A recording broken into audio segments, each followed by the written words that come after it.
dawned on me just as I walked up here and got behind the lectern that I had neglected to set and wind my watch. And then I thought, well, hey, it's never bothered me in the last 8.5 years. There's no need to worry about it now, right? No,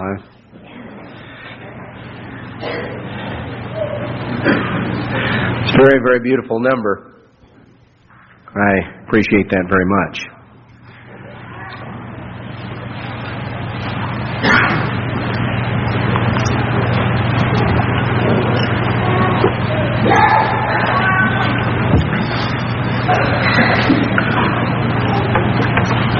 The time that we are living in is a very crucial time in the history of this world. It is not a time that is exactly like any other time in the history of humanity till this time known or ever shall be again. We have gone through things, and those of us who have been in the church over a period of years have found that while many things have happened, they've not happened exactly on our time schedule or the way that maybe we imagined they would happen. But don't feel badly if you haven't always been able to figure out the timing. Because you realize even the angels haven't been able to figure it out. It says that in Matthew 24:36, Jesus said that of that day and of that hour knows no man, no, not even the angels in heaven, but my Father only. So even the angels haven't gotten everything entirely figured out, and they have access to more facts than you do. But Jesus also went on in Matthew 24 to give them a parable, an analogy. He said, now you might not know exactly when. In fact, even the angels don't know exactly when. There are certain things that the Father reserves to Himself, and the Father reserves the times and the seasons to Himself. We're told that in other Scriptures. But even though there may be things that we are unable to figure out an exact time on, and that even the angels in heaven do not know an exact time on, nevertheless, Jesus went on in a parable there in Matthew chapter 24, and the point that He made, He said it's like you watch a tree, and you see it begin to bud out, and begin to leaf out, and begin to have the beginnings of fruit. When you see the fig tree budding out, what do you realize? You know that summer is near. Now when you see those first little buds beginning to appear, you may not know, and you don't know the exact date on which you're going to be able to harvest ripe fruit. But you look at it and you know the season. And you know that summer is near. Well, brethren, as we look around in the world today, and as we see certain things that are going on and things that are happening around this world, there have been some very significant things that have been going on. There are things going on behind the scenes, things going on in Europe. Realizing that there has been a lot more that has been involved as far as some of the negotiations that are going on for so-called peace initiatives, to disarmament negotiations for short-range or medium-range missiles. Realizing that one of the primary things that has affected is the rethinking that it has brought about in Germany. Since the time of World War II, the leadership element in Germany has generally been individuals who have looked to the United States as a defender, as the one that they could count on.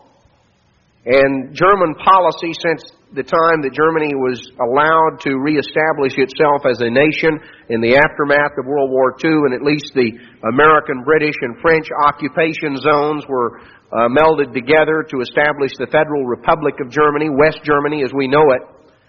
German policy has been dominated by individuals who have looked to the United States for leadership and have felt like that they could depend on the United States to defend them from any adversary. One of the things that has very quickly come about in the aftermath of this, Americans don't particularly think about it, even other Europeans in quite the same way. But you see, when medium-range missiles are eliminated and you only have short-range missiles left,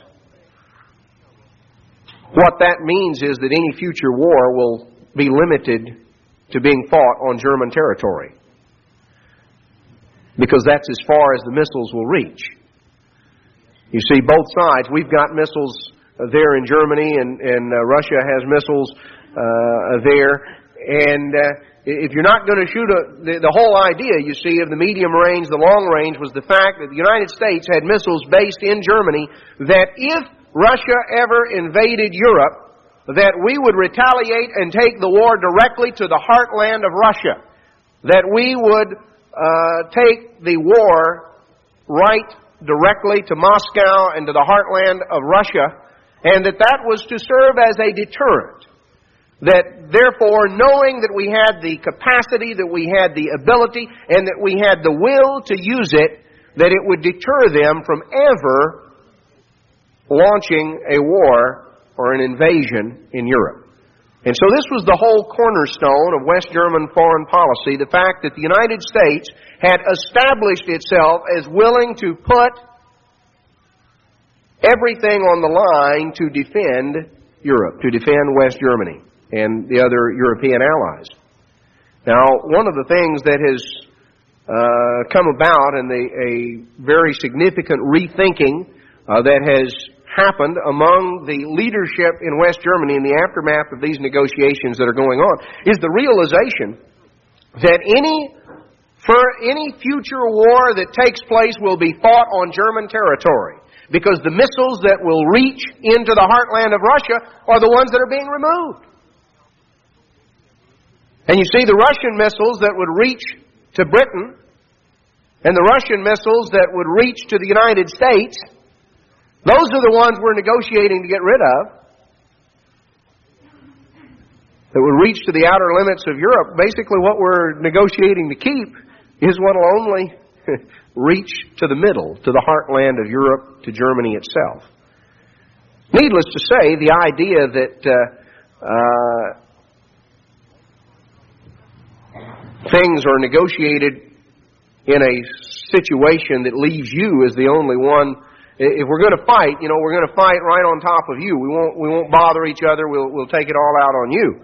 We'll have all of the destruction. Everything will take place, and we will limit it. We'll limit it to where you live. See? I don't want my house getting messed up. You don't want yours getting messed up. We'll limit it to where you are, where somebody else is. Well, this is the way that the Germans have looked at it, and it has created far more long-range ramifications than our policymakers here in this country realize. What it has made them realize is the fact that they are going to have to look to their own defenses, and that they are going to have to, in their own right, establish the ability to protect themselves. It has set the stage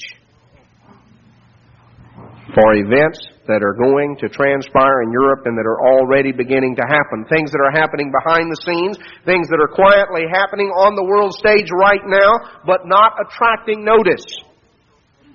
We are in reality in the lull before the storm. You ever gone through a hurricane where the eye of the storm passed over you or came near? You know, there is a deceitful lull. You can have wind and rain and it seems bad, and then it begins to get quieter outside. And you think, oh, the problem has subsided. No. There is a calm near the eye. But you see, once that eye passes over, there's greater destruction. There can be a calm before the full brunt of the storm hits. Many times in world history have been that way. We are right now in a period of relative calm. We went through times of great turmoil. You go back to the late 1960s, the period of, let's say, the mid and late 1960s, we went through a period of civil tumult and unrest in this country, where literally portions of cities were on fire and were burning, and a very difficult time, a time that many who are younger simply do not remember and can't appreciate the extent of problems that were being faced. We have gone through, whether in the 60s or the 70s, we've gone through tremendous unrest on the campuses on in the 60s and the 70s, early 70s, the Vietnam War and all the things that were related to it, and we have gone through a lot of turmoil, and now, you see, things may seemingly have settled out and leveled out, and oh yes, there are problems here and there are things, but a lot of times people look around and they think, well, things have calmed down, things are getting a little better. Oh, maybe the economy is depressed, and maybe there's certain problems here and there. Brethren, in reality, we are in the lull before the storm. Now today I would like for us to understand a very crucial warning that Jesus Christ gave us concerning the months and the years that lie immediately ahead.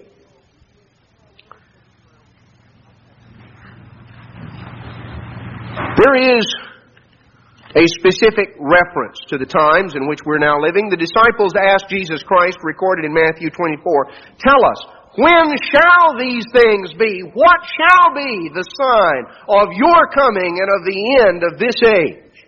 The disciples asked Jesus Christ a specific question. What are the events that will let us know? How will we know when these things are really going to culminate? And when Jesus Christ was going to return to this earth.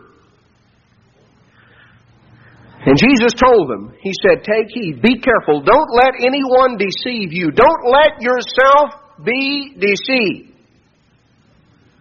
There are going to be many who will come in my name, who will utilize my name, and yet will deceive people.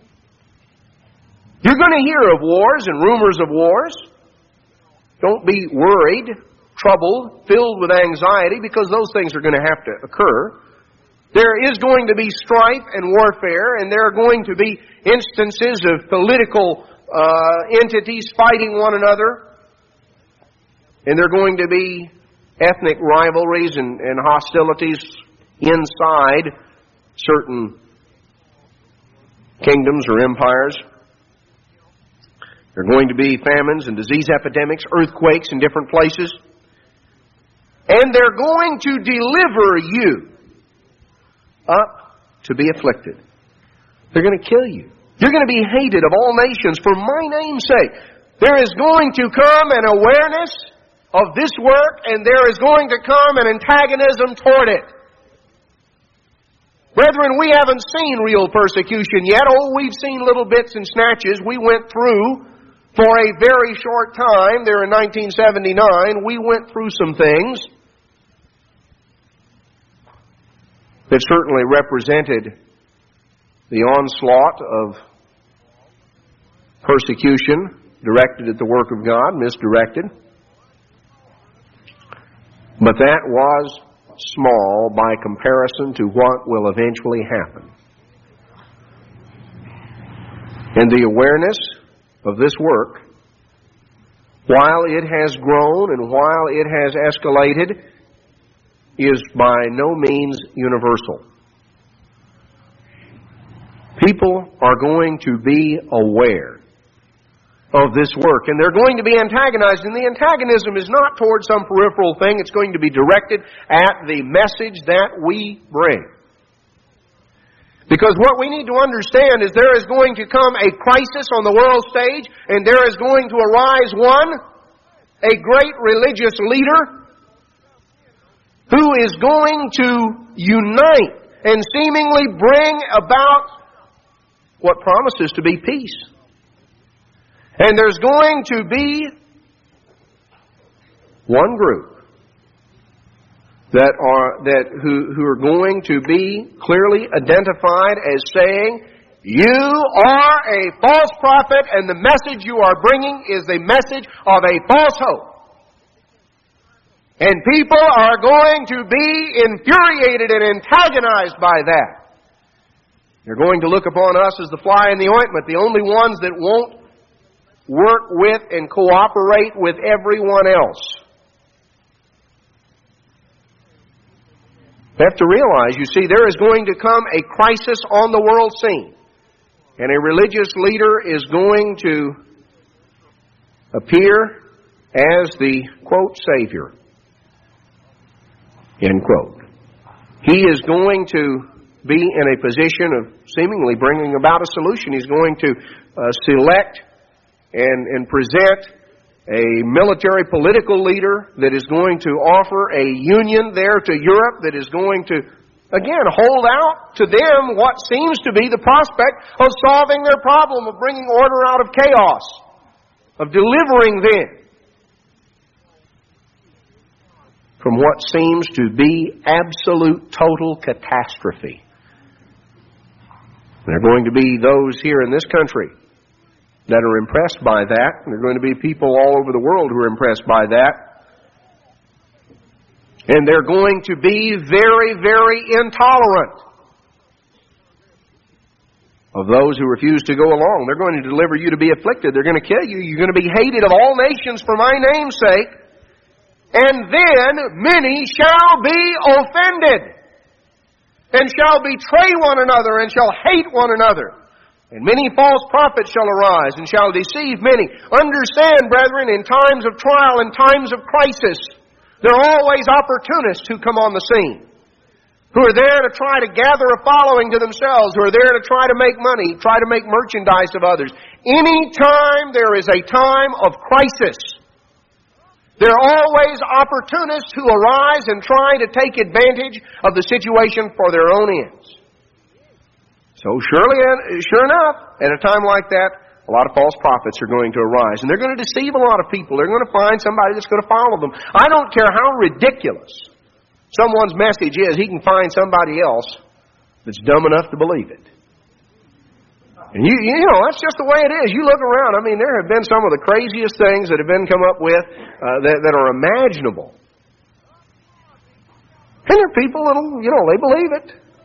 Because some of these characters always find a few followers. I don't care how far out it is. There was one guy that was telling people that things were going to blow up and flying saucers were going to come and take them away. Take them to where they'd be safe. And what they needed to do was liquidate all their property and give the money to him. And, they're going to meet on a mountaintop and climb on a flying saucer. And there were people that did it. Now, that seems to me to be about the most far-out thing that you can imagine. But, there are people that believed it. So there are going to be false prophets, and there are going to be those who will believe them. And because iniquity, because lawlessness will abound, the love of many will wax cold. People will become selfish because the tendency, again, of crisis, the tendency of crisis is every man for himself. See, that's the tendency when we're in a real crisis, is I've got to look out for me. I've got to take care of me. The end justifies the means. Jesus warned us about that. He said, "But he that shall endure to the end, the same shall be saved." That's the way to salvation. Not to go off on your own, not to try and do it yourself, not to say, "Well, I'll take care of me." But he that shall endure to the end, the same shall be saved. And this gospel of the kingdom shall be preached in all the world for a witness. Then shall the end come. These things are not going to occur until this message has been preached and has literally rocked this world. Now, Jesus went on showing things that are going to occur. Verse 21, then shall be great tribulation, such as was not since the beginning of the world, no, nor ever shall be. And except those days should be shortened, there would no flesh be saved alive. But for the elect's sake, those days shall be shortened. Going to be false messiahs, false prophets. They're going to show impressive signs and wonders. If it were possible, even the very elect would be deceived.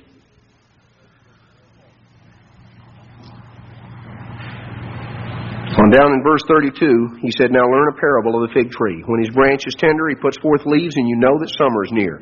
Even so, when you see these things come about, you're going to know that it's near, even at the door. Truly, I'm telling you, this generation will not pass until all these things will be fulfilled. The generation that sees the beginnings of these things will see the culmination. These things will culminate in the lifetime of one generation. Heaven and earth shall pass away, but my words won't pass away. Now, as it says in verse 30, then shall appear the sign of the Son of Man in heaven.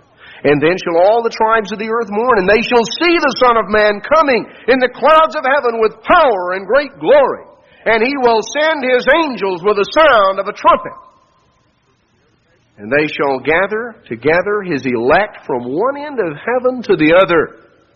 Because the dead in Christ are going to rise, you see. And so if you rise here and somebody rises down in Australia, well, they're going to be in the air and you're going to be in the air, but you're going to be on the opposite side, aren't you?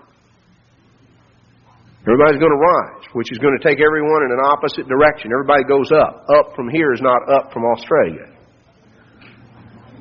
That's why the angels go out and gather everyone from the four corners of the heavens. See, the first heaven, the heaven of the earth's atmosphere, they began to gather everybody together. How are you going to find it? Have you ever flown before? You haven't flown this way. How are you going to find Jerusalem? You know, God knows things well enough. He knows some of us would show up, 3 days late and having taken a detour by way of the moon and not able to locate it. Have trouble getting our directions straight. So He's not going to worry about it. You're not going to have to hear about it from somebody else. It's not going to be your phone's out of whack or the call system didn't reach you and so you didn't know where to go and when to leave. He's not going to trust this one to people. He's going to send the angels out to gather everyone. And the angels will know where to take you. So you're not going to have to worry about getting lost. We're going to gather everyone up. We're going to come together and converge there with Jesus Christ over Jerusalem. Now, who's going to be there? Who's going to be there? Who's going to be in that grouping? There's a very interesting statement that summarizes that in the book of Revelation, chapter 17. In Revelation chapter 17, speaking of this future beast power that is going to come together in Europe, speaking of that great political entity that is going to come together, we're told what? Verse 14, at the time of Christ's return, these shall make war with the Lamb, and the Lamb shall overcome them. For He is Lord of lords and King of kings, and they that are with Him are called and chosen and faithful. Jesus Christ is going to return as Lord of lords and King of kings. And those that will be with Him, those that the angels will gather there to meet Him, will be those who are called and chosen and faithful. Now let's look at that expression a little bit. What do we mean, those who are called and chosen and faithful? It's not being redundant. There is a difference in each of those categories. And to be there with Jesus Christ, you're going to have to be in all three categories. Not simply called, not simply chosen, but faithful. There's a particular order. You see, in Matthew 22, verse 14, we're told, "For many are called, but few are chosen." God's Word goes forth. There are literally millions of people who come in contact with the work of God and who have who hear a proclamation or a call, as it were. Sometimes we use call when actually chosen would be a better phrase. Because the call or the proclamation goes forth, and there are literally millions of people who come in contact with that calling, that proclamation, by way of the Plain Truth magazine or the World Tomorrow broadcast or any number of other ways. Millions of people who come in contact. There are millions who hear the call, who hear the proclaiming, who hear the announcement. Millions who come in contact with it and may understand or agree with or grasp bits and snatches here and there. Many are called, but few are chosen. Out of the millions who hear the call, God chooses a handful to look down and to open their minds where they understand. And it makes sense to them. You see, if you understand and it makes sense to you and you see how it fits, well, it doesn't mean you maybe understand every technical detail. We can spend the rest of our lives trying to learn and understand all of those things. We must grow in grace and in knowledge. But when God chooses you, God opens your mind, something clicks, and you grasp things in a way that the average person who hears the same words you hear doesn't get it. God is choosing out those that He's going to deal with right now. Now, ultimately, God is going to deal with everyone. But God is not the author of confusion. He's not going to have just some great mob scene. If you are going to deal with everyone, you've got to take them in order. You know, we're going to have a potluck here this evening. And we intend to feed everyone. But what do we want to do? Set the food out and say, all right, run for it. And just, everybody just converges on the table, and somebody gets trampled and somebody's climbing over top of someone else and all we have is just a little bit, and so what you got to do is run for it. No, we're not going to do that. Now, since we're not going to do that, well, what are we going to do? We're going to have lines. Now, you know what's going to happen? Somebody's going to be first. Is that because we don't like the people who are last? No. It's simply that if you're not going to have total chaos and confusion, somebody's going to have to be first and somebody's going to have to be last.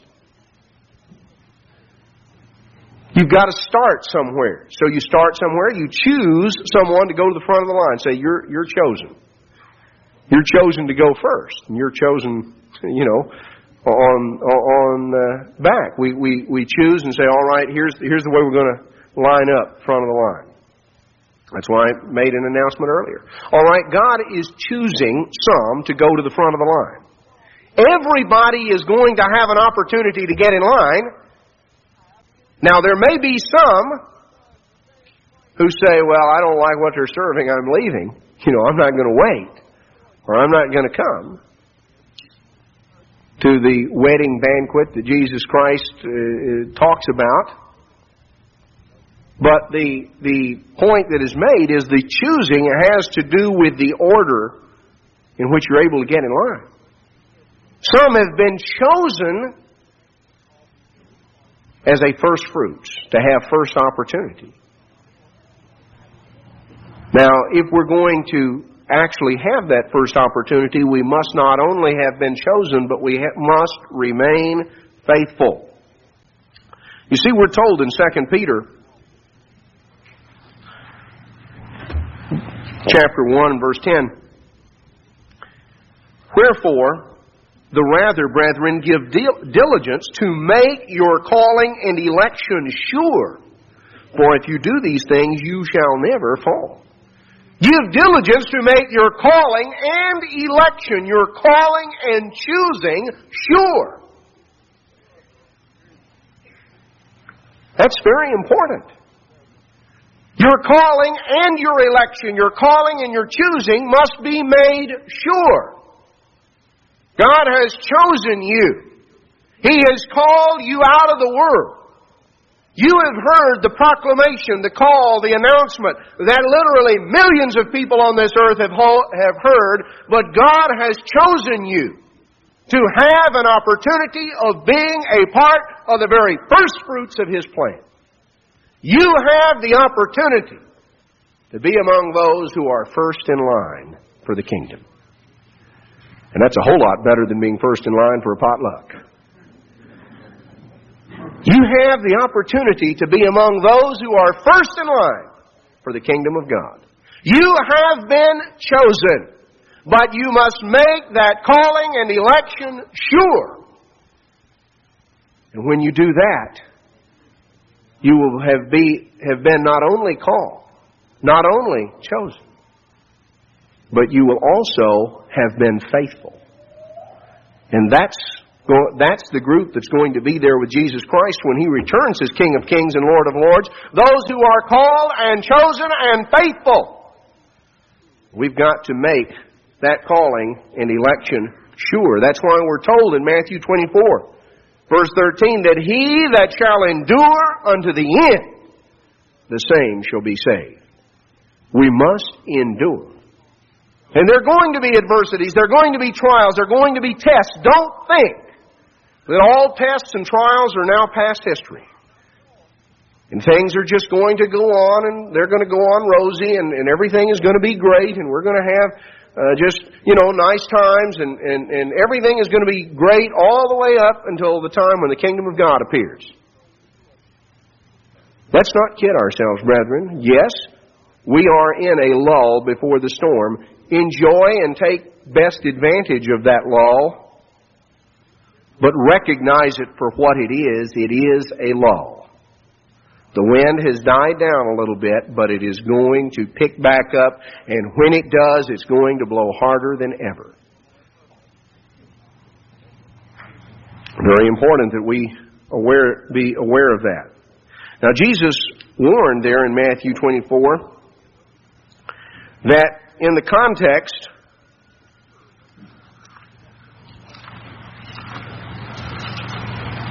of some of these things, these events that are occurring, in Matthew 24:10, He said, many shall be offended. Many will come down to a time where they are virtually within sight of the kingdom of God, and at that point they will become offended. And as a result, will not be there in that group that is called and chosen and faithful, because they will not have endured to the end. I think the saddest thing that can ever be said about someone is he endured until almost the end. That he endured until almost the end. It's kind of like a runner dropping out of a race when he's already come across or come around the final turn, and he sees the finish line right up in front of him, and at that point he gets distracted and he takes off, or he quits, or he does whatever, and he doesn't finish. And he's run this marathon, and he's gone through all the things that he's gone through, and he's come right up to where he can see the tape stretched out. He can see the end of the race. And then he quits. Yet there are going to be those who will, because they are offended. Now the word offend means to stumble. That's what the Greek word is translated offend or offense means. It means to stumble. There are those who will stumble. See, many shall stumble. They're going to trip.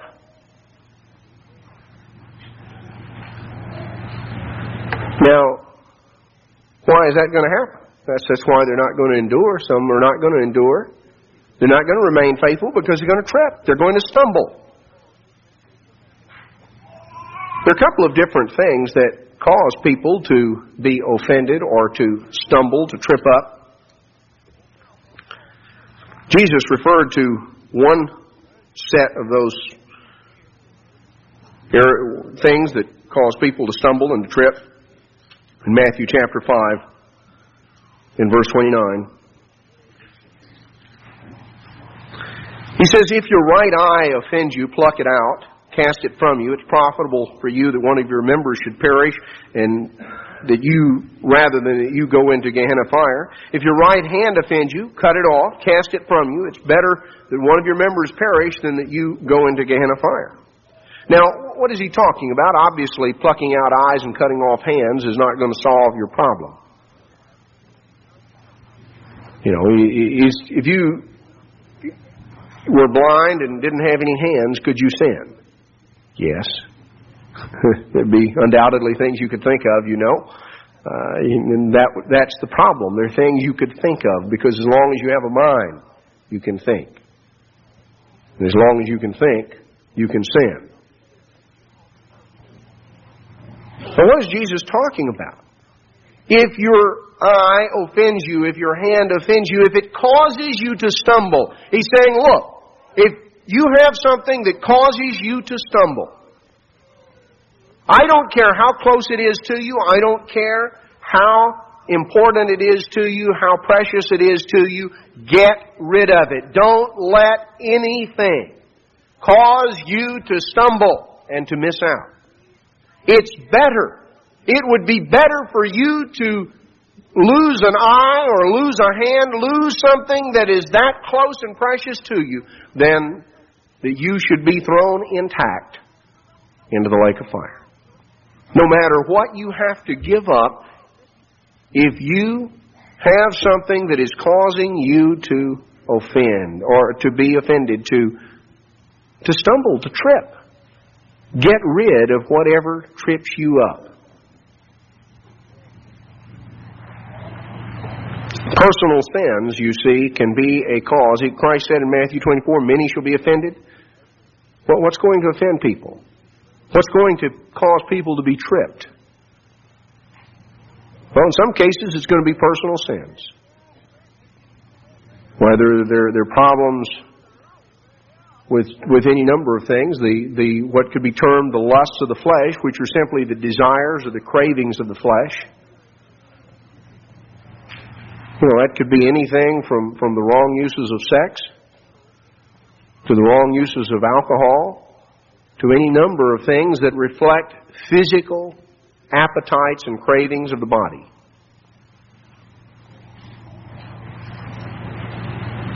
There are going to be those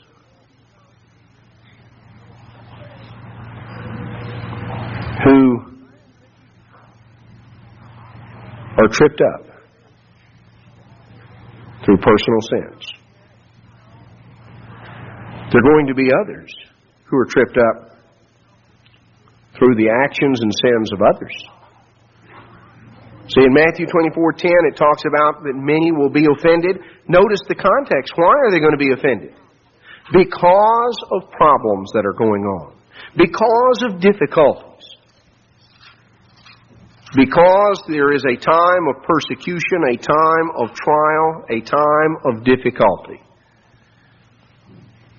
People get offended because of what others do. People trip up and stumble because of certain personal sins in their own life. They also trip up and stumble because of what they see others do and the way that the conduct of others affects them. Well, in Matthew 18:7, Jesus said, "Woe unto the world because of offenses, because of stumbling. It must needs be that offenses come, but woe to that man by whom the offense comes." He said, look, it's going to happen. These things are going to occur, but woe to the one who causes it to occur. There's going to be stumbling. There's going to be tripping up. There's going to be things that occur that should not. But we don't have to be the one who causes it. We don't have to be the one who does it. You know, how are you going to avoid being offended? How are you going to avoid tripping up and stumbling in the months and years ahead? How are you going to avoid becoming unfaithful to your calling and election? First and foremost, we are involved in a battle and a warfare, but that warfare is not a physical warfare. They're not physical weapons that are involved. There are spiritual weapons. It is a battle for control of our mind. When Jesus talked of getting rid of your eye or getting rid of your hand, if it caused you to, if it was an offense, if it caused you to stumble, He was not talking about literally cutting out an eye or cutting off a hand. That wouldn't solve your problem. He was using a figure of speech to emphasize the fact that no matter how important something is. You know, we talk about how, boy, I'd have just given my right arm to have been there or to have done this or to have done that. Well, that's a figure of speech. What you're saying is, I would have given anything, no matter how close or how important it is to me. I would have just done, I wish that I could have been there. I wish that I could have helped or done this or done that. Now, if you cut off your right arm, that wouldn't solve the problem one way or the other, would it? You just create another problem. No, the battle really, you see, is for our mind. Because if you look on someone in lust, what's the problem? Is the problem your eye or the problem your mind? You know, if you reach out and steal something that doesn't belong to you, where does the problem start? Is it in your hand or is it in your mind? See, the Apostle Paul writes in 2 Corinthians chapter 10 and verse 3, he says, though we walk in the flesh, we don't war after the flesh. We're not involved in physical warfare. For the weapons of our warfare are not carnal, they're not physical, but they are mighty through God to the pulling down of strongholds, of fortifications. We have mighty weapons that can pull down the fortifications of the enemy. Casting down imaginations or casting down reasonings and every high thing that exalts itself against the knowledge of God, and bringing into captivity every thought to the obedience of Christ. Now notice three things that he brings out here that have to do with this spiritual warfare. Because we're not going to be offended, we're not going to be tripped up and stumble over personal sins or the actions and conduct of others and the things that happen in the world around us and the events that are going to transpire in the months and years ahead. Then what are you going to do? Well, you're going to have to get rid of anything that gets in your way and that causes you to stumble. And those things, in reality, we're going to have to get rid of are ways of thinking. What are you going to have to get rid of? Casting down, first and foremost, throwing down the reasonings. Now, what kind of reasonings is he talking about? Well, if you want a couple of quick examples, let's notice some reasonings that the Pharisees used. Well, let's just pick it up in Luke 10. Notice one example here. Luke 10 and verse 25. Now behold, a certain lawyer stood up and tempted him, saying, Master, what shall I do to inherit eternal life? Notice this man's attitude in asking the question. Was it a bad question? No. But notice what was his attitude in asking the question. He wasn't interested in finding out the true answer. He was trying to tempt him, trying to trip him up. And he said unto him, what is written in the law? How do you read it? So Christ just put right back to him. He said, you want me to tell you what you have to do to inherit the eternal life? You are a lawyer. You are one who has studied the law. What does the law say?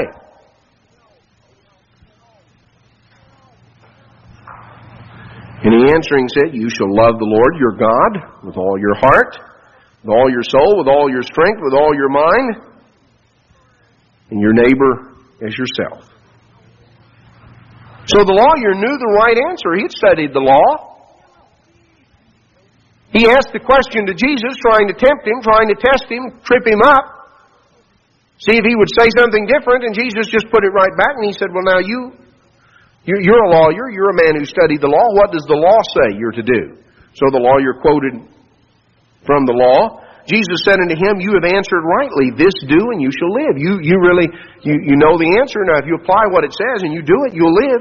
And notice now, verse 29, he, the lawyer, willing to justify himself, said unto Jesus, and who is my neighbor? Notice. He knew the answer. He knew what the law said. But notice what his response was. He, willing to justify himself. He had an excuse as to why it did not apply to him. Well, I know it says I'm supposed to love my neighbor as myself. I believe that, but, well, I just really don't know who my neighbor is. I don't know how that applies to me. I live out in the country and don't have anybody close around, so who's my neighbor? Boy, he thought he had really come up with a loophole, didn't he? Lawyers are notorious for finding loopholes. Here was a lawyer who studied the law and he knew what the law said, but he thought he had a loophole. Because you see, he evidently didn't love his neighbor as himself. And he, willing to justify himself, he had an excuse. Now, have you ever had an excuse for not doing something you knew you were supposed to do if the question were asked? Well, you can answer it. You knew. But then when it came back, you see, to the answer to the question, say, but you don't understand. I don't see how this applies to me. My circumstance, my situation. He, willing to justify himself. In our spiritual warfare, we're told that first and foremost, casting down reasonings. This is the kind of reasoning that it's talking about. Casting down all of the human justifications that we dream up in our mind as to why the law doesn't apply to us. Why we shouldn't do what we're supposed to do. You better get rid of. We had better get rid of. I had better get rid of. Anything, no matter how close, that is going to be a source of tripping, a source of offense, can interfere with being able to be faithful to that calling and election Jesus Christ tells us to make sure. So we're told to cast down, get rid of, cast down, throw down those reasonings. Same kind as lawyer used, looking for a loophole. And we're told, not only get rid of the reasonings, the justifications, the excuses we use to hold on to being the way we are,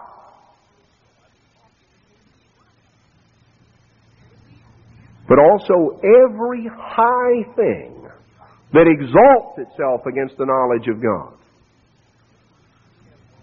Let's notice in Philippians 2, what high things do you have in your life that exalt themselves against the knowledge of God?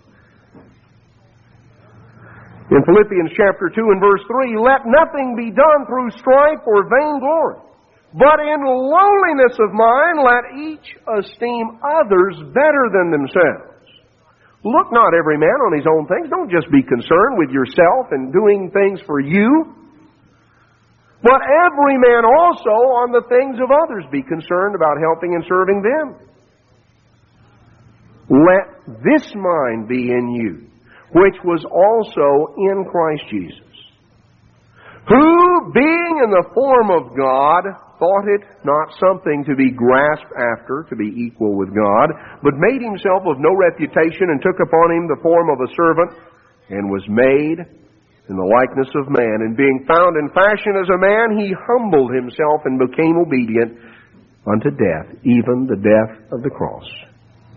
Every high thing that exalts itself against the knowledge of God, all the pride and the vanity, the things that come in there, that get in our way, that exalt themselves, that put themselves forward, front and center, in front of the knowledge of God. You see, we've got to cast down the reasonings. We've got to cast down, throw down those things that exalt themselves, every high thing, every pompous, vain, arrogant attitude. Every attitude that pushes ourselves center stage, front, and forward. Let everything revolve around me, the carnal nature says. And we're told, throw those things down, get rid of those things. Casting down imaginations and every high thing that exalts itself against the knowledge of God. And bring all thoughts into captivity. Get control of, take control of your thoughts, your mind. We can't afford to let our mind wander. And to just let our thoughts kind of go off in whatever direction. Bringing all thoughts into captivity. In James chapter 1. James chapter 1 and verse 12. Blessed is the man that endures testing, trials. For when he's tried, he shall receive the crown of life which the Lord has promised to them that love him. Let no man say, when he's tempted, I'm tempted of God. God can't be tempted with evil, neither does he tempt any man. But every man is tempted when he's drawn away of his own lust and enticed. Then when lust is conceived, it brings forth sin, and sin, when it's finished, brings forth death. Do not err, my beloved brethren. Don't kid yourself. Where does sin come from? We're tempted when we're drawn away of our own lust and we're enticed. And then you see, when we think about that and we dwell on it and we begin to kind of look at it and think about it, what started us on the road was when we're drawn away of our own lust, our own desire, our own pull. And we're enticed. We're attracted to something that we should not have. But then you see, instead of bringing that thought into captivity, we open up the door and let it come out. We're drawn away of our own lust and we're enticed. And when the lust is conceived, it brings forth sin. And the sin, when it's finished, brings forth death. So it sets in motion a process. And that process has to be stopped. And we stop that process by bringing our thoughts into captivity. How do you do that? What does that mean? Notice in Philippians chapter 4. In verse 6. Be careful for nothing. Don't be filled with anxiety about anything, but in everything, by prayer and supplication with thanksgiving, let your requests be made known unto God. And the peace of God, which passes all understanding, will keep your hearts and minds through Christ Jesus. This is the way to deal with adversity and trial and anxiety, great difficulties. There is a peace that comes from God that you can have. Finally, brethren, Paul says. Now, I want to point something out to you. At the time that Paul wrote this, he was in jail. He was in a Roman prison, chained to a soldier. And he had been in prison. He had been in Roman imprisonment for several years by this time. So Paul did not write these words laying up in a plush hotel room somewhere when he said, oh, I've learned in whatever state I am therewith to be content. Now, you know, it's real easy to be content when you're comfortable. But when Paul said, I have learned in whatsoever state I am therewith to be content, Paul said that laying in a jail cell in Rome, chained to another human being, in effect led around on a leash like a dog. And he had been in that state for years. And Paul said, don't worry about things.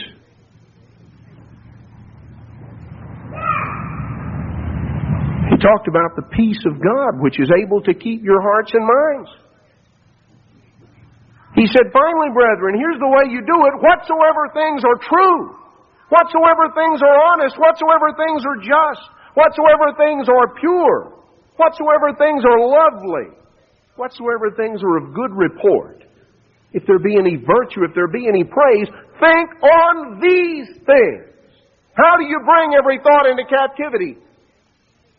Instead of letting your mind dwell on the lusts that entice, we need to put our mind on and let our mind dwell on those things that are true and honest and just and pure and lovely, those things that are well reported of, that are virtuous, that are praiseworthy.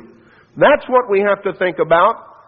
We have to bring our thoughts into captivity. The way you bring your thoughts into captivity is by replacing those wrong thoughts with thoughts about things that are healthy and constructive.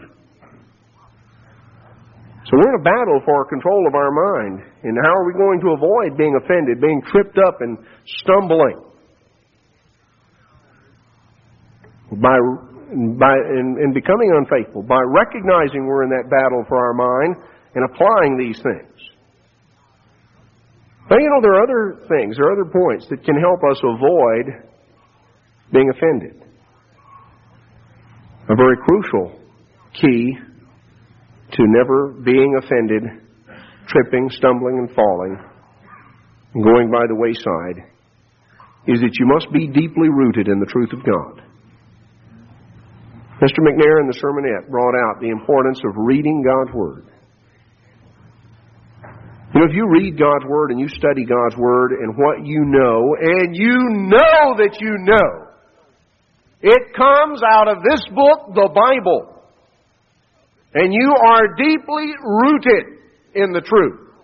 You've not just accepted it because somebody said it. You haven't just simply gone along in order to get along. But you have proven it to yourself, and you know it, and you know that you know it. That's what it means to be deeply rooted. The roots of a tree anchor that tree. Now, my neighbor next door just had a tree be uprooted in some wind we had. And the wind wasn't all that severe. But it uprooted. I mean, the whole tree just fell over. And it was a big tree. You could see the roots sticking up. And when you could see the roots sticking up, it was apparent why it was uprooted, because the roots were shallow. The roots didn't go very deep. Now, perhaps the tree had been diseased or something, but the roots were not very substantial, and when the ground was wet and moist, and the soil was loose and wet, and a strong wind came by, those roots were insufficient to keep that tree anchored, and it fell over, and a portion of it even hit his house. Is that what we're going to be like? Because, brethren, there are going to be storms that come that far surpass any storms we have seen before the end of this age comes and Jesus Christ's feet stand on the Mount of Olives. Because there are going to be times such as have not been since the beginning of the world to this time.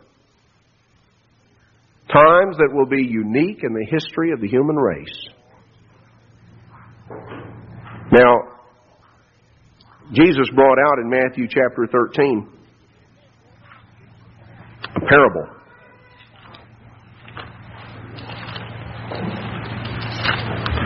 Let's notice it. Matthew 13, verse 3. He spoke many things to them in a parable, saying, Behold, a sower went forth to sow. And when he had sowed, some seeds fell by the wayside, and the fowls came and ate it up. Some fell stony places where there wasn't much earth, and they sprang up very quickly, but because they had no deepness of earth, didn't have to go down very far. When the sun was up, they were scorched. Because they had no root, they withered away. Now some fell among thorns, thorns sprung up, choked them out. Others fell into good ground and brought forth fruit. Now, the disciples had that explained to them. Down in verse 18, Jesus said, Hear the parable of the sower. When anyone hears the word of the kingdom and understands it not, then that's the wicked one coming and catching it away. Those are the ones who are called and never chosen. The seed that fell by the wayside. But here, verse 20, He that receives the seed in the stony place is the same as he that hears the word, and with joy he receives it, all excited about it. But he has not root in himself. He endures for a while, but when tribulation or persecution arises because of the word, by and by he is offended. Now here are some who are offended. Why? Because they are not well rooted. You know, the roots are there to anchor a plant. And roots that do the job properly go down deep. And they serve to provide nourishment for that plant during long, dry seasons. Down in South Texas, you see a lot of mesquite trees. A lot of the area down there does not get a high rainfall. Certainly doesn't get nearly as much as we do here. And those mesquite trees have to endure some very difficult, adverse weather situations. Hurricanes come through, all kinds of things happen. But those mesquite trees endure, and the reason is because they have a deep taproot. There have been taproots in a mesquite tree that have been found way on down 50, 60, 70 feet and further. A deep, deep taproot. That mesquite tree has more root in the ground than it has trees sticking above the ground. And it endures all kinds of adverse situations. The tree that is very shallowly rooted, when things are not at an optimum level, it's going to be uprooted. And brethren, that applies to us.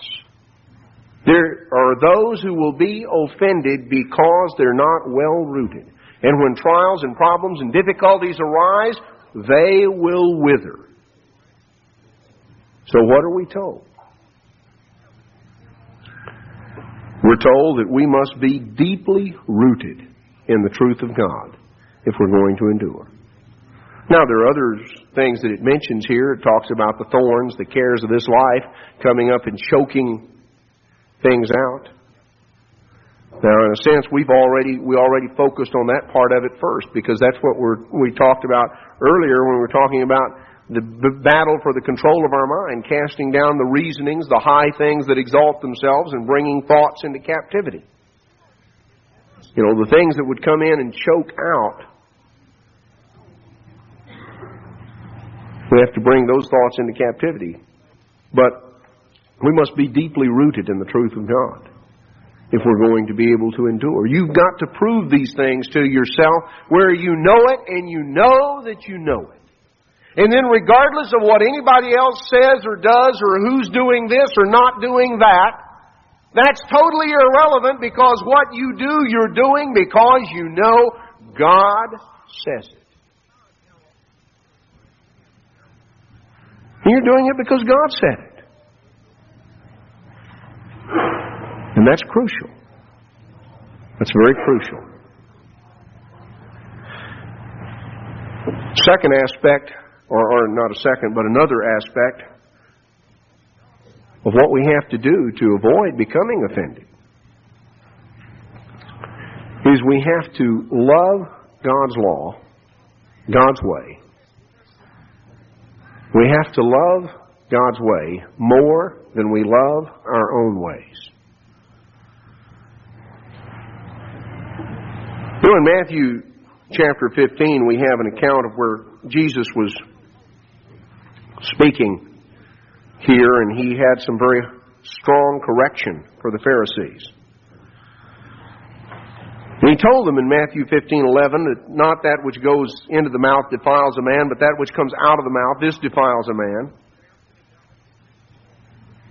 This was kind of the climax of what he said, having really rebuked them for having made the Word of God of none effect so that they could keep their own tradition, for having made such a giant issue out of certain little picky points, and having really in reality missed what was really important.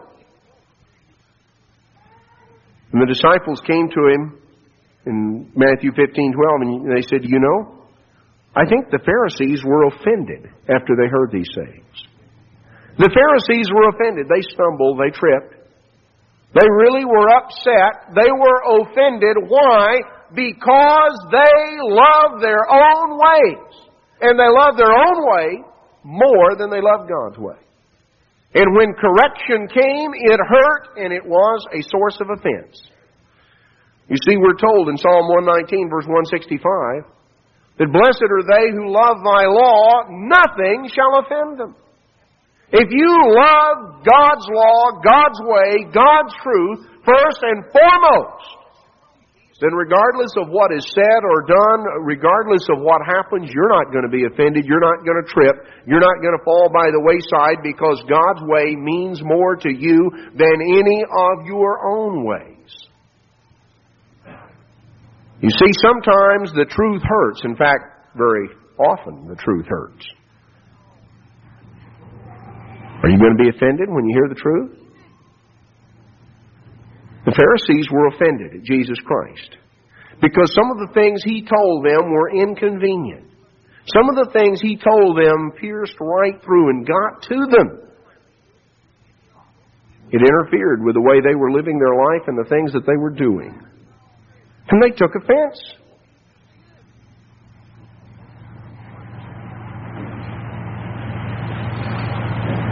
They were offended because they did not have a love of the truth. They had a love of their own way. Oh, there are many examples we could go through in the Scriptures of individuals who loved their own way. They wanted their own way. And they were offended when the truth was told. We need to love God's way and God's truth, God's law, more than anything else. Far more than we love our own way. Notice one other thing Jesus told His own disciples prior to a time of great adversity and difficulty that they were going to face. In John chapter 16, prior to His own crucifixion, verse 1, He said, "These things have I spoken unto you, that you should not be offended." So He says, I'm telling you some things because I don't want you to be offended. They're going to put you out of the synagogues. Yes, the time is going to come that whoever is killing you is going to think he's doing God a service.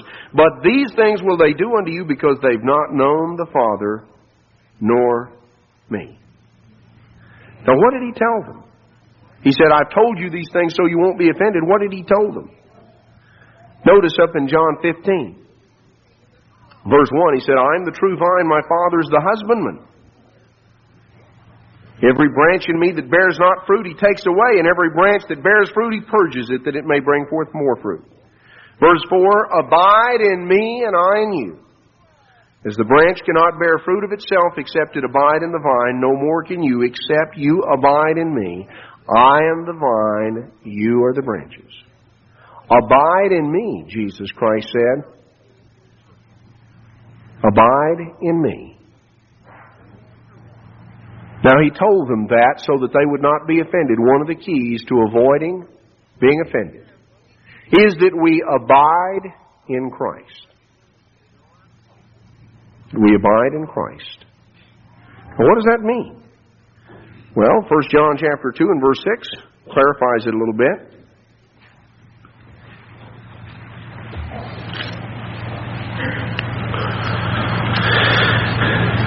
He that says he abides in Him ought himself also to walk even as He walked.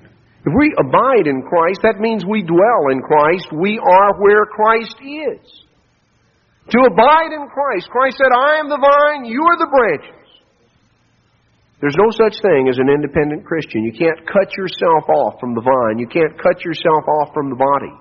You can't go out from the church that Jesus Christ built and is using and think that you can somehow bear fruit and go on and live your life and be a productive Christian apart from the body, apart from the vine. We've got to abide in Christ. And if we're going to abide in Him, we have to walk as He walked. We have to live as He lived. We have to follow Him. We must abide in Christ. Christ told His disciples that. He said, I'm telling you these things so you won't be offended. I don't want you to trip up. I don't want you to stumble. You're going to be under a lot of pressure. And one of the things you need to do is to abide in me. Be where I am. Then you've got support. You've got encouragement. You've got help. And you do that by living as I lived and walking as I walked. Notice in Romans chapter 8.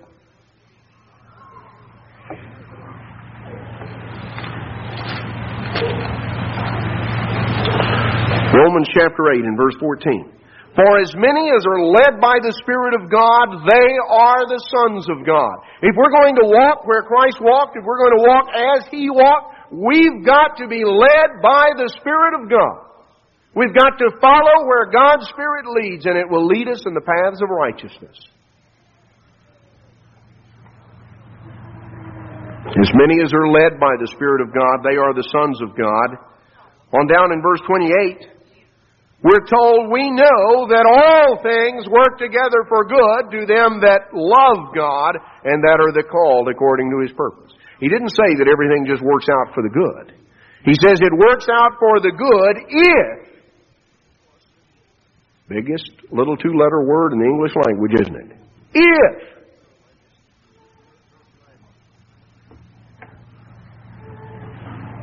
All things work together for good to those who love God.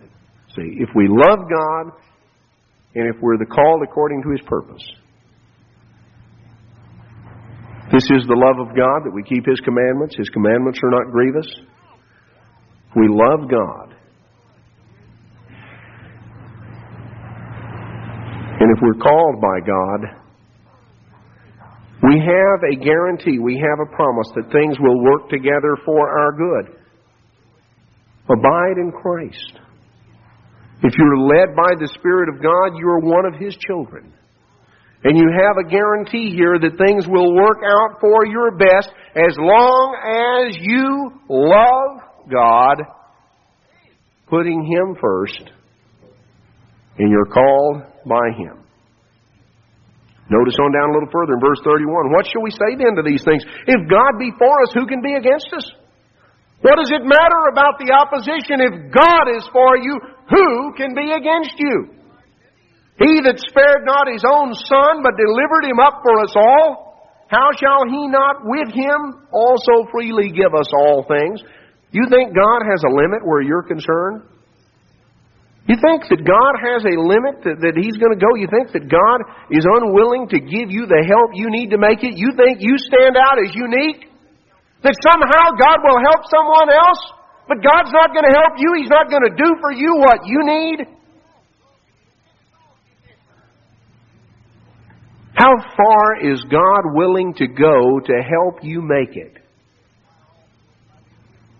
How much is God willing to do? How much is God willing to sacrifice? How much is God willing to help? What kind of limitations does God have as to how far He's willing to go to help you make it? He that spared not His own Son. That's how far God's willing to go. How far is God willing to go to help you make it? He's willing to go to the point of sacrificing His own Son. How many things have you ever been that willing? You know, you and I can't even conceive of the kind of love that God has for us to the point that He spared not His own Son. God so loved the world, He gave His only begotten Son. He that spared not His own Son, but delivered Him up for us all, how shall He not therefore with Him? See, after He's done all of that, and now Jesus Christ has been resurrected and is back with the Father, you think that God now is going to be unwilling to give you the help you need to make it? That He's there and Christ, who went through that, is seated there at His right hand. You think they're going to start putting limitations on now? After everything He that spared not His own Son, but delivered Him up for us all, how shall He not with Him also freely give us all things? God will give you what you need to make it. That is crucial. God will give you what you need to make it, but you've got to reach out and grab hold of it and use it.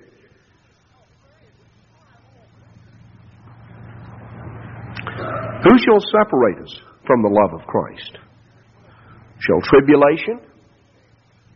When the time of tribulation and trial and testing comes on in the future, whether it's tribulations and difficulties we go through now, what's going to separate you from the love of Christ? Losing a job? Personal illness? Maybe your own or husband or wife or child or family member or friend? Some difficulty that you go through? Is tribulation or distress going to separate you, or persecution? When things get difficult? When the world is violently opposed? What about famine? What about nakedness or peril? Being in danger? What about the sword? Are any of these things going to be able to separate you, or somehow some adversity you're going to face? It's not going to keep God away from you. It's not going to keep God away from you. Knowing all these things, we're more than conquerors through Him that loved us and gave Himself for us. I'm persuaded that neither death, nor life, nor angels, nor principalities, nor powers, nor things present, nor things to come, nor height, nor depth, nor any other creature shall be able to separate us from the love of God which is in Jesus Christ our Lord. Nothing can cause us, you see, can separate us there. We've got to abide in Christ. You know, as we survey the times immediately ahead of us, the times that stretch on out into the months and years in the future, we need to take stock. We need to realize we're living in the times the Bible spoke of and called perilous times, dangerous times. Times that are fraught with peril. There are going to be adversities and difficulties that are going to come. Right now we're in the lull before the storm. Some of the winds have died down. And while the clouds are still thick and dark overhead, it can be a state where some are lulled into a state of complacency, and they think it's all over. And brethren, it's barely even gotten started. We're warned of the times and what is going to happen. Jesus Christ warns us of that in Matthew 24, and He talks about the fact that there are going to be those who are offended. Now, ultimately, there are going to be those who are standing there with Jesus Christ when He returns, and who are they going to be? Those who are called and chosen and faithful. We have been called. Every one of us have heard that call, that proclamation, that announcement. And by and large, those sitting here in this room have not only heard that call, but have been chosen to understand it, to have a chance to go to the front of the line, to be a part of the first fruits of the plan and purpose of God. But then, you see, we must make that calling and election sure, and we do so by enduring to the end, by remaining faithful. And the way we implement that, and recognizing that the battle we're involved in is a battle for the control of our mind, and therefore we have to cast down our reasonings and imaginations that begin to reason around the plain truth of God. We need to throw down, cast down every high thing that exalts itself, and we need to bring our thoughts into captivity. We need to be deeply rooted in the truth of God. We need to love God's law, His way, His truth, more than we love our own way. We've got to abide in Christ. We've got to be where God is and where God is working. Are you going to let what people do? Are you going to let what happens around you? What are you going to let offend you, cause you to stumble, cause you to trip? There are going to be those who are offended. The Scripture says so. Are you going to let personal sins? Are there going to be things that are so close to you that you're unwilling to get rid of, and you're going to be offended by it rather than get rid of it? Are you going to let what other people do or say, other people's opinion of you or what you're doing, the way of life that you're committed to, you're going to let problems and persecutions and things that arise on the outside? Brethren, we need to make sure that we never lose sight of the chance that we have to be a part of the kingdom of God. God has given us a great and precious calling. We're told in the book of Hebrews, chapter 10,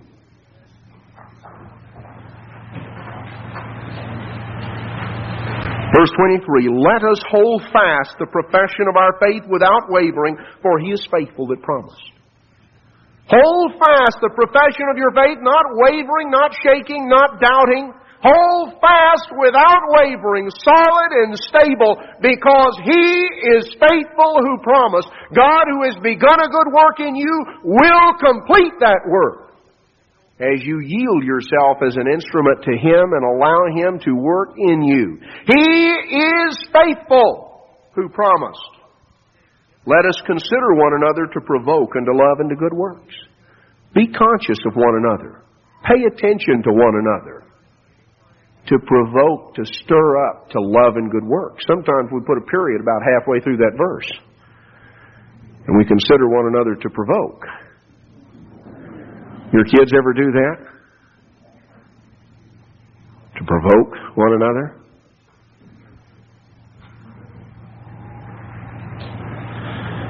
Well, brethren, that's not the way that we need to be provoking one another. To provoke unto love and to good works. Pay attention to each other. Be sensitive to each other. Sometimes very thoughtless comments get made.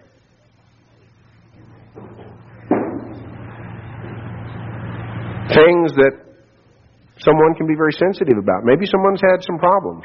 Maybe they haven't been here for a while. How do you greet them when you see them? You want to make sure you find out all the details? You want to try and pin them down so that you find out specifically whether it was illness, whether it was some personal problem or some spiritual problem, or they were here or there, or whatever it was. You've got to know, though, and you want to make sure you put them on the spot and make them feel very uncomfortable in case it's something they don't want to talk about. Is that the way we would do? Or are we sensitive to one another? To provoke unto love and good works. That means to bring out the best in one another. To consider one another, to provoke to love and good works. That means to try and be sensitive to one another, to be considerate, thinking about one another. Try to bring out the best in each other. That's what He's saying. We're all in this thing together. God has called us as a family. We are brothers and sisters to one another, brothers and sisters to Jesus Christ, children of God our Father. Inasmuch as you have done it unto one of the least of these, my brethren, Jesus said, you have done it unto me. The way you treat one another, the way you treat everyone from the least to the greatest who walks in that door, Jesus Christ said He takes that personally. He takes that personally. Let's consider one another to provoke unto love and good works, not forsaking the assembling of ourselves together as the manner of some is. That's not going to help. Not forsake the assembling of ourselves together, not becoming careless and slack in our attendance in God's Sabbath services, but exhorting one another, and so much the more as you see the day approaching. As you see the time coming, we need to be conscious of one another. We need to try to encourage and help one another. For if we sin willfully after we've received the knowledge of the truth, there remains no more sacrifice for our sins. If we turn our back and walk away, we need to consider what we're walking away from.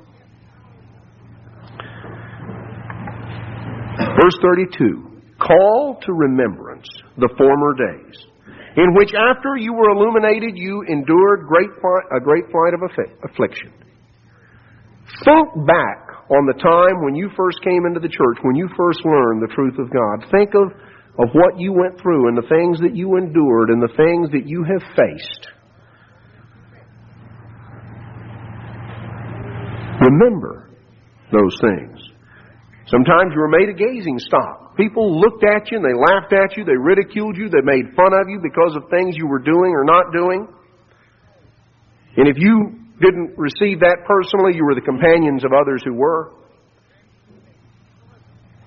Verse 35, cast not away therefore your confidence, which has great recompense of reward.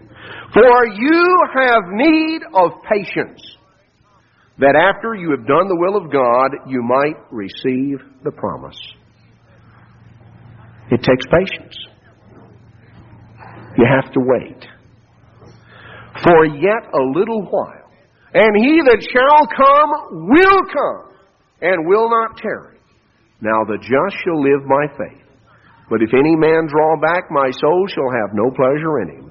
For we are not of them who draw back unto perdition, but of them who believe to the saving of the soul. Brethren, we cannot afford to lose sight of what we have a chance to be a part of. Those of us who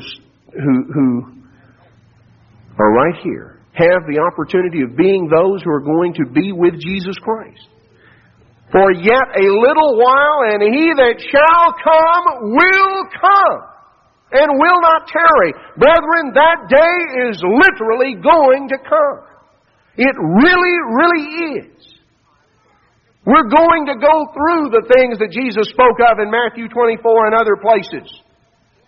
And it is ultimately going to culminate in the fact that a great trumpet blast is going to split the air. And you're going to look down, and the ground is going to begin disappearing under your feet. And you're going to experience something you have never experienced before. You're going to experience something that you cannot even imagine what it feels like. Because in a moment, in an instant, in a twinkling of an eye, this mortal will have put on immortality, and you're going to look down and the ground is going to be disappearing under your feet, and you're going to be rising straight up. And the angels are going to come and they're going to gather you. They're going to point you in the right direction, and over a little short period of time we're going to begin converging from wherever on this round globe we rose from. We're going to be converging over that area above Jerusalem in the clouds to meet Jesus Christ. He that shall come will come. He really will, brethren. He that shall come will come and will not tarry. And those that are with him are those who are called and chosen and faithful. Endure to the end. Hold fast what we have been given. Hold fast. Endure to the end. And then you and I will be there. All of us and all of God's people through the centuries, those who are called and chosen and faithful, will be there in that greatest of reunions of all time, meeting together at the very feet of Jesus Christ, coming down to this earth as His feet stand once more on the Mount of Olives. And those that are with Him are called and chosen and faithful. He that endures unto the end, the same shall be saved.